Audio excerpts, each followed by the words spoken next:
사랑하는 새벽나라 친구들 반갑습니다. 여러분과 함께 말씀을 나눌 신대중 전도사입니다. 여러분들한테는 예수님은 어떤 분이신가요? 각자에게 예수님은 어떤 분인지 생각하고 있는지 모르겠어요. 제게 예수님은 우리의 문제를 온전히 해결해 주실 수 있는 분이십니다. 이것을 알기 전에는 다른 곳을 많이 찾아 헤맸어요. 상담도 해보고 사람을 만나보기도 하고 멘토를 찾아가기도 하고, 그러나 우리 인생의 근본적인 문제를 해결해 주실 수 있는 분은 오직 예수님 뿐이더라고요. 우리 죄뿐 아니라 하나님께 나아가는 모든 것을 가능케 하신 예수님의 은혜를 기억하며 우리에게 예수님이 필요한 이유를 다시 한번 생각해보는 오늘 하루가 되기를 소망합니다. 오늘 말씀의 제목은 한 분이 한 교회입니다. 오늘의 말씀은 히브리서 7장 23절에서 28절입니다. 레위 계통의 제사장들은 죽음 때문에 그 직책을 계속 수행할 수 없었기 때문에 그 수가 많았습니다. 그러나 예수께서는 영원히 사시는 분이시므로 제사장직을 영원히 누리십니다. 그러므로 예수께서는 자신을 통해서 하나님께 나아오는 사람들을 온전히 구원하실 수 있습니다. 그는 항상 살아계셔서 그들을 위해 중보기도를 하십니다. 이러한 대제사장이야말로 우리에게 합당합니다. 그분은 거룩하고 순결하고 흠이 없고 죄인들과 구별되시며 하늘보다 높은 곳으로 오르신 분이십니다.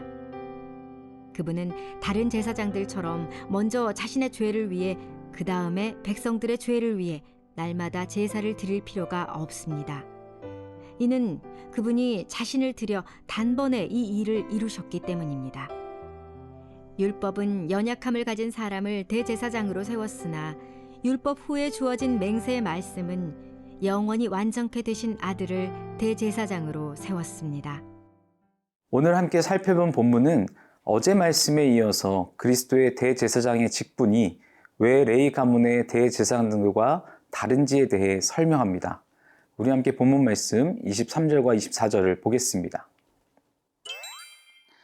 레위 계통의 제사장들은 죽음 때문에 그 직책을 계속 수행할 수 없었기 때문에 그 수가 많았습니다.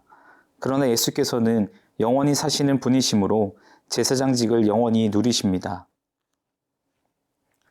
레위 가문의 대제사장들과 율법의 한계를 지적한 히브리서 저자는 예수님의 역할과 특성을 통해 예수 그리스도의 대제사장직의 탁월성에 대해서 설명하고 있습니다. 레위 계통의 제사장들과 그리스도의 차이는 바로 죽음입니다. 레위 계통의 제사장들은 죽음 때문에 그 직책을 계속 수행할 수 없었기 때문에 많은 사람이 필요했죠. 그러나 히브리서 저자는 예수님께서는 영원히 사시는 분이심을 제사장직을 영원히 수행할 수 있음에 대해 강조하고 있습니다. 레위 계통과 그리스도의 대제사장직을 비교 대조함으로 언젠가 죽을 수밖에 없는 인간의 한계를 드러내며 주님의 대제사장직의 대체 불가능에 대함을 우리에게 잘 알려주고 있죠. 다른 누구도 예수님을 대신할 수 없습니다. 따라서 우리의 완전한 속죄도 오직 예수 그리스도를 통해서만 가능한 것이죠.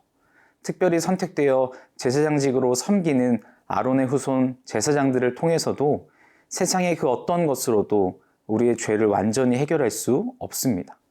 오직 우리가 믿는 예수님 한 분을 통해서만 가능하죠. 또 예수님은 우리의 온전한 구원을 주시는 분이기도 합니다. 예수님은 지금도 아버지 하나님 앞에서 우리의 죄를 중재하시는 중보자이시며 졸지도 주무시지도 않는 하나님이십니다. 거룩하고 악이 없고 더러움도 없고 죄인에게서 떠나 계시고 하늘보다 높으신 분이십니다. 사랑하는 새벽나라 친구 여러분, 우리의 죄를 해결해 주시는 분은 오직 우리 주 예수님 뿐입니다. 세상의 그 어떤 것도 그것을 대신할 수 없습니다. 세상 그 어떤 것도 우리를 채워주는 것은 없습니다. 세상 그 어떤 것도 예수님을 대신할 수 있는 것은 없습니다. 예수님 한 분을 통해 받은 은혜를 날마다 기억하며 살아가는 우리가 되기를 소망합니다.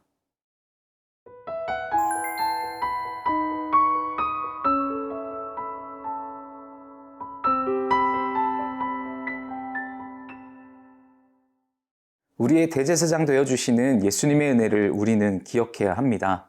우리 함께 본문 말씀 27절을 보겠습니다.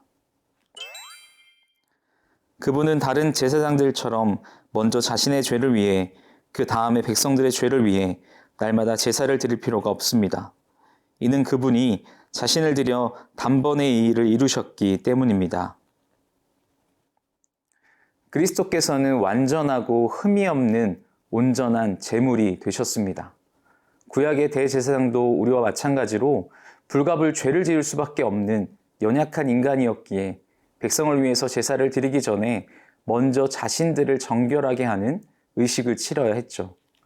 그러나 영원하고도 완전한 대제사장 예수 그리스도께서는 흠이 없기에 그렇게 하실 필요가 없었어요. 예수님은 인간이 동시에 하나님이시기에 반복할 필요 없이 단번에 제물이 되었죠. 율법은 흠이 있는 인간을 제사장으로 세웠지만 언약의 완성인 복음은 영원히 온전하게 되신 하나님의 아들을 제사장으로 세웠습니다. 그 은혜로 우리가 영원한 생명을 얻게 됨을 우리는 기억해야 하는 것이죠. 예수님이 죄인인 우리에게 희생적인 사랑을 베푸신 것을 기억한다면 우리도 주를 위해 살아가는 주님의 청소년들이 되어야 하는 것이죠. 또 먼저 받은 사랑과 은혜가 있다면 우리 안에서 멈추는 것이 아니라 이것이 흘러갈 수 있도록 복음의 통로의 역할을 자처해야 합니다. 그것이 하나님이 진정으로 우리에게 원하시는 삶의 모습일 테니까요. 사랑하는 새벽나라 친구 여러분, 예수님은 모든 사람이 구원받기를 원하십니다. 예수 그리스도만이 유일한 구원의 길이라는 진리를 담대히 우리가 속한 삶의 현장에서 선포하는 믿음의 백성들이 되기를 축복합니다. 사랑의 하나님, 예수님의 사랑과 은혜를 기억합니다. 사랑과 은혜를 잊지 않고 살게 해주시고 하나님의 거룩한 백성의 삶을 마땅히 살아내는 오늘 하루가 되게 하여 주옵소서. 감사합니다. 예수님의 이름으로 기도합니다. 아멘.